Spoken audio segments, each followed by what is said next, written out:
If you'd like to hear a longer version of this interview with Francis Rossi of Status Quo, head over to the National FM website at nationalfm.xyz. That's right, XYZ. Click the interview link. You'll find it there in its entirety. On the other end of the line, right here, right now, Francis Rossi, or Francis Rossi's dad, I'm not sure which. Good afternoon. How may I help you, sir? You seem to have a cross line or something here. Hello? Is that Mr. Rossi? Is that Francis Rossi's dad? Mr. Rossi, I'm afraid Mr. Rossi is held up at the moment. He's counting his money. Yeah, apparently his universal credit check is late. Okay. Good morning. Good something. Good something. It's just about good afternoon. Yeah, Can I ask you something? Does anybody actually in your everyday life call you Francis? Not many. Andrew Bound does. What do people call you? I know it's daytime, you said right? Don't swear. It's daytime. No, Northerners and Americans, France, they're right. Fran, Jeff used to call me Franny. But Londoners, because of that, we're a bit sort of, anyway, they can't say it was always Ross, so they wouldn't call me Francis. And even Rick used to have trouble with it, so they called me Frame, which came from something, we were in America watching some Western, and one of the crew saw this guy called Wiry Frame, Sheriff Frame, and he was called me All Wiry Frame, so I became Frame. But Fran, Francis, I don't really mind. Oh, are you in the corner? That sort of thing. I don't really... I've got used to people being uncomfortable with my name. My first wife, she won't hear this, will she? Anyway, it was her sister called me Francis first before she couldn't. I was Ross. So I was married and I was Ross. Now, you did a bit of a Cockney accent there, but actually you come from quite a posh part of London. Well, I don't think it's posh. It was Forest Hill. I mean, I suppose nearly everywhere in London was posh before it kept creeping out and getting...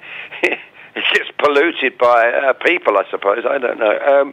No, but when I first went to Peckham and this school I went to, people said, you talk sort of Poncy, aren't you, boy? And I thought, I don't know what Poncy meant at all. And I asked my mother and put her nose out of joint. And I realised I must have had a slight northern. My mother, if you listen to Paper Plane and certain things, I sing nothing. And that was very much the Beatles, that whole thing was going on. But I must have had a little bit of this on the end of the way, like come si italiano, come si parla. And so I quickly thought, whoops, so I better be like, if you ain't careful, I shoot. And guys do that with each other, don't they? Go, all right, mate, yeah. Terry, football, yeah. I don't know. Listen, I wrote an introduction for you, which we haven't got to yet, so I think I'll read it out now. Not that there's anyone out there who doesn't know you, but here's how I wrote it. Anyway, Francis Rossi has been the lead singer of Status Quo since its inception in the 60s. Status Quo is still an immensely popular band. They're playing the Royal Concert Hall Friday, November the 27th. They've also got a new single out, Running Out of Time, which we will be playing at some point in the next few minutes. And I'm very pleased to say, etc., etc., etc. It's rather nice. I can't wait to meet the guy. He sounds quite nice. But it's show business, I figured, I actually looked at a couple of YouTube interviews that you've done recently, one with Lorraine and one with the yoga Stephen Sacco. Oh, very brave of you to go on, what's it called, Hard Talk. I thought was really good. That was a few years ago, I thought that was recent. No, that's a couple, 3 years ago at least, I think. I find it hard to remember that recently, yeah. Because you've been asked all the questions before, I thought I would try and find a couple of questions that you haven't been asked before. And one's based on something that came up on Lorraine's show that I thought was quite interesting, which is when Francis Rossi, name's gone up, Rick Parfitt. I always get you two middle up. You can't now, one of us is dead. Well, so the clues are there with me. That's kind of my question in a way, because you were talking about how, and it's a very common experience when somebody passes on that this happens, you felt like he was kind of at the gigs and things like that and around. And you're talking quite in depth about that. And I wondered how much of your own beliefs kind of involved in that you feel maybe there is a little bit more to life than just, our 70 years and the 30. I was brought up as a Catholic, and my mother became extremely over-the-top Catholic, beyond it. And I subsequently don't believe in any religion, I don't think. I've left all that behind. However, I do believe that there's something. I'm not sure what it is, whether it's a he, she, or it. And, well, it must be an it, really. And or whether we're part of the universe, and I somehow see it that way, that we are part of the all, the everything, the energy in itself. I'm sure we've all experienced that thing that surely I can't die.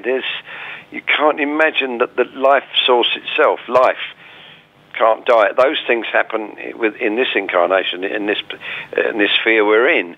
So I've always felt that there is something, but it's definitely not what we've been taught, because it's to suppress many of us, and look at the trouble between each and every religion, that each one of us swears it's our God, and there's this God, he, she, or it, going, yep, I'm here, and we're all insisting, no, it's my one. He's going, yep, I'm your one, that's right, yep. And yet we all want to fight and say, no, it's mine. And he's saying, yeah, I am. And so religion in itself just seems to push us all apart. However, it would definitely seem that educational establishments that are faith-based seem to turn out better disciplined kids. Now, whether that's the way things are supposed to be or not, we all respect a certain amount of discipline for us all to survive in our societies, and so I find that weird. They passed a new law yesterday. You can't smack children. I'm not sure about that. That's like saying that tell that fire it mustn't burn that child. It wants to put its hand on the fire, so it should be allowed to. It's going to burn him. And I think we need those lessons. But perhaps, again, that comes because of my generation I'm in, where we did get our legs smacked. My mother smacked my legs. They're all bockety now and marked up. Oh, God. But yeah, sorry, I should have answered that question a little more quickly than that. But no, I do waffle. You may have been told. We're allowed to waffle. We can do what we want here, so don't worry about it at all. But just going back to the kind of life after death thing. And laugh after death, I dare say, yeah. The idea there's a supreme spirit or being that doesn't know what humour is, or that needs us to defend him. It's weird. Sorry, your question? No, I think I agree with a lot. It wasn't a question, actually. It was a statement. I agree with a lot of what you said. The only thing I would see differently to you is I don't see it as an it. I see it as an us. Yeah, that's probably more the point, yeah. But I say an it because I was having a discussion with a guy one day.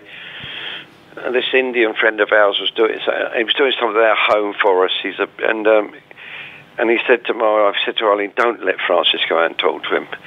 And I went out and spoke to this guy, and he'd built this drain thing. It was fantastic, and I was really taken. And he thought I was taking the mick, and he got upset. And somehow the conversation got round to religion, and he was born again. And I thought, And there were certain things that came up. Anyway, the conversation ended quite heated, and I said, well, he, she, or it. He said, I beg your pardon. I said, well, he, she, or it. I can't see it as male or female. He said, well, of course it's male. So I said, what you mean with the... He said, well, of course. That was it. I just had to go in. It was just so frustrating that a man, probably 45, thought that there's a supreme being with genitalia.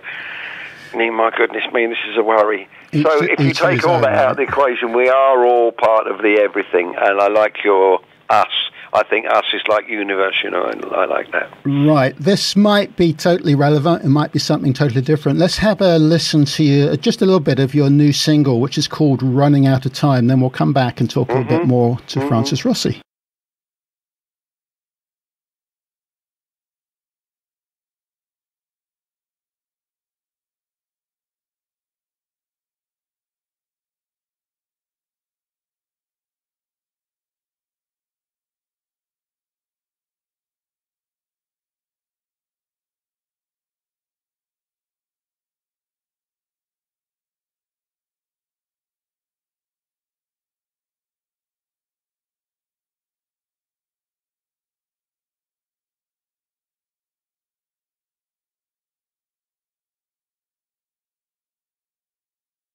Third single from the album Backbone, Running Out of Time.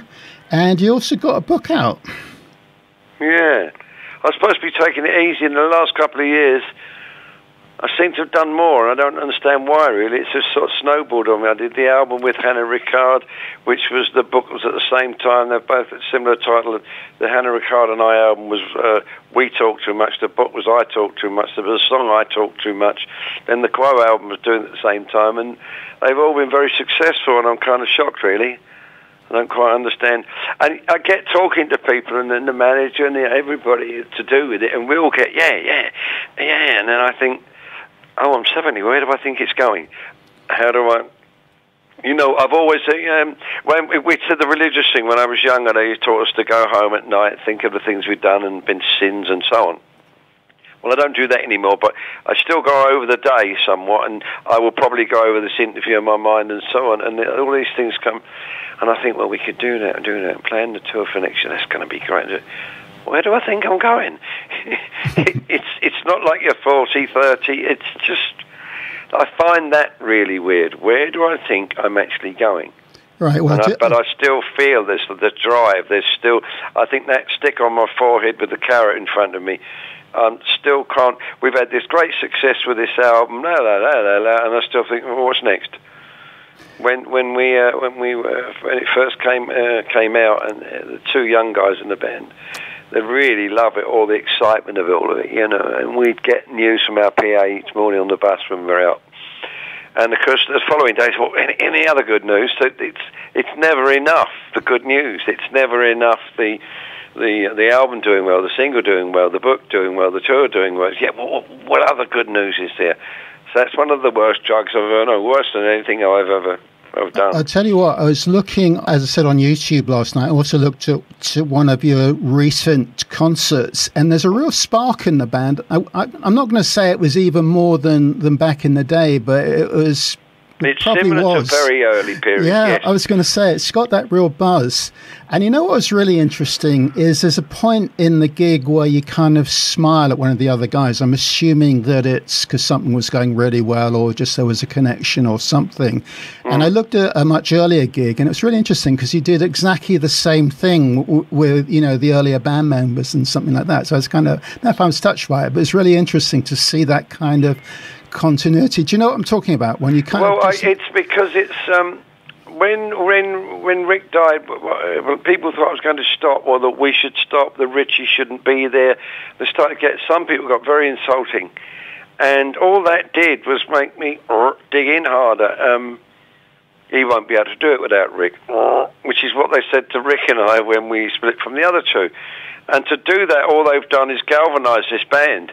And so it reminds me, you're right in what your observance is, that it's like it was in the very early 70s, whereas we're fighting against something, and every night on stage we're looking at each other because we're keeping contact. Our eyes, like I'm doing it in here, our eyes are contacted because you can see what the dynamic is going to, in the track roll overlay down, it gets to such a quiet point, and that varies each night. Sometimes it's even quieter than.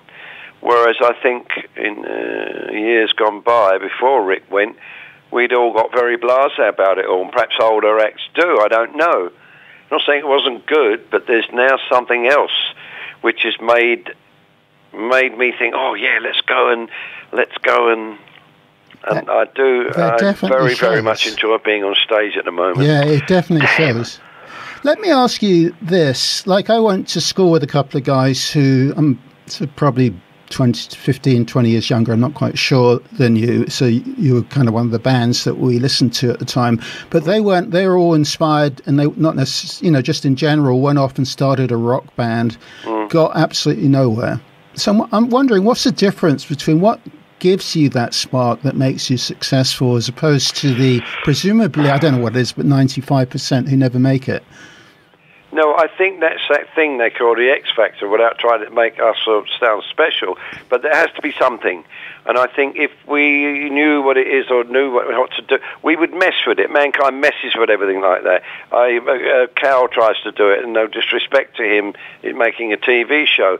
The idea that you're trying to find an X Factor, and you don't want people with X Factor. You want people you can write the songs for, we'll make your records, go out and make me some money.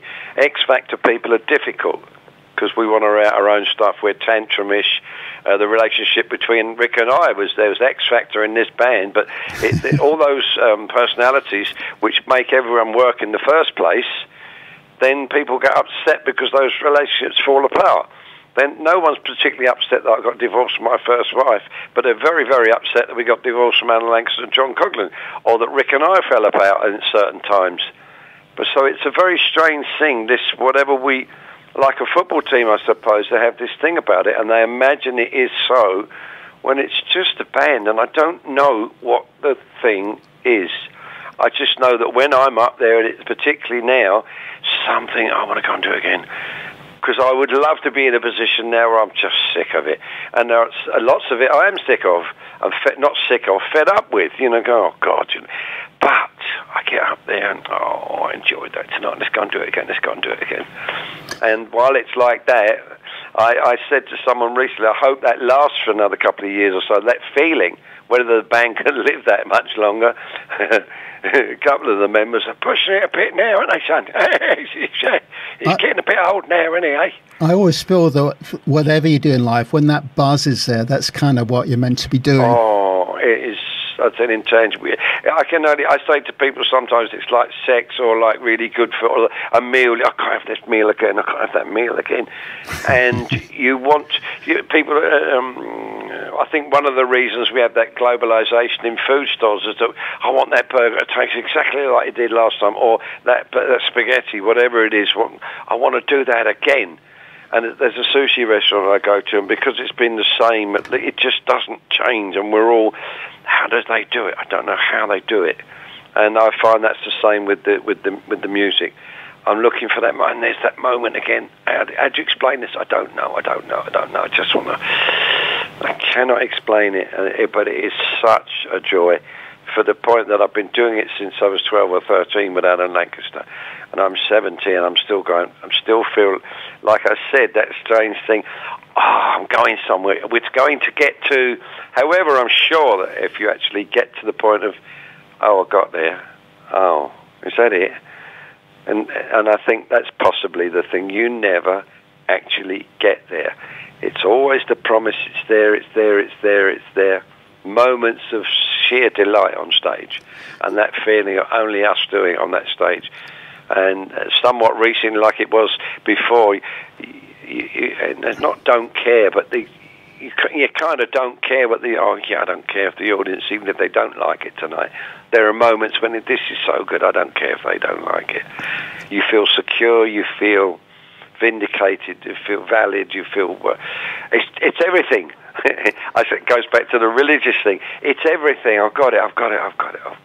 If that's what finally dying and going into the thing is like, it's going to be something really special. So let me ask you one it is quite a semi-serious question anyway. I said this to Deborah Bonham, who is John Bonham's, the late John Bonham's sister, that Led Zeppelin, a band like Led Zeppelin, they have literally millions and millions of people that they reach, to the extent that in some respects they have more influence I don't think power is the right word, but influence than, say, the Prime Minister of Belgium. They probably have reached more people, touched more people's lives. Yeah, lots of acts seem to have done that. And the same, to be fair, with Status Quo. Do you feel that brings responsibilities with it? If the effect is that way, yes, but to take that on, that would frighten me, and that would make me feel too pompous as well. I believe that it's just music, and like you, I feel the same about Zeppelin, particularly the House of the Holy album, the side 2. That's my one, that's my thing, and I know Robert reasonably well. And but again, we imagined it to be something that it probably wasn't. And you can say, there's probably people listening now saying, I can't stand that band, what's he talking about? Both those bands, Status Quo and Led Zeppelin, I can't stick at either one of them. I hear people say, I don't get the Beatles at all. And I'm thinking, really? But people don't. So therefore, if they see it as rubbish, therefore it's rubbish to them, isn't it? We can't. Yeah. But we do love to say it's rubbish or it's great or it's crap. I don't believe anybody is that great or anybody is that crap, particularly music and acting or the arts. It's just somewhere down the middle. Led Zeppelin, I loved certain things they did, but other things I thought, a bit self-indulgent, boys. But that's every act. I'm never that sacred about the status quo thing. People get upset. There's some wonderful moments coupled with some real rubbish, probably. I'm going to have to interrupt you because I'm literally running out of time. Sorry. I just want to... I hope one day you'll come back and you'll talk to us for a couple of hours. We'd love to have you. I'd have no problem doing that, sir, as you can tell. Or a week. The title of your book. Tell us. Talk to me. I was trying to write this song, and I wasn't doing anything, and the sequence was coming. It's probably the song took longest to write. It was chore. It just came about, and I just got the thing. I know I do. I had that thing, and I saw Russell Brand on something, and I thought he sounds like me. He's opinionated. His birthday's close, and I thought he's one of those people you either like, you don't. I don't want to like him. And there are so many things he says, yeah, I agreed. So that was the thing that lyrically that it came about. That I know I talk too much about myself. You're doing a little bit of a tour next year, I think. Yeah, I got out going a talk tour again. We did some last year, and they've put another 66 in, so somebody must be thinking it's successful. I couldn't see one for Glasgow, but we got a little small meeting room here, if you want. It holds about 80. We have usually local bands, but we'll make an exception for you if you come and do one here. You've only got to speak to Andrew Richardson. All right. He's the promoter guy, and they just put these in. I'm like, okay. I think we're possibly a little bit too small for you, but we'd love to have you if you do. I'm being a little bit tongue-in-cheek. Just to let people know, the single off the album that's just coming out is Running Out of Time, which we are as well. And we decided that you're playing playing Glasgow next November, not this coming November. Yeah, but it is next November, I'm sure. Yeah, the whole tour begins in October next year. Something wanted to move the thing along, instead of touring right after the album, and do something different, try and make it different somehow. Listen, I want to thank you very much, Francis, for talking to us today. Would you stay on the line just for a second after we go out? We've just got time for a tiny little bit of Status Quo. You'll know the track. And again, just so enjoyed talking to you. For copyright reasons, we're unable to play the music referred to in the interview on this platform. However, if you'd like to hear the entire interview, please go over to nationalfm.xyz. That's right, nationalfm.xyz. Click the interview section. You'll find the interview there in its entirety with the music intact.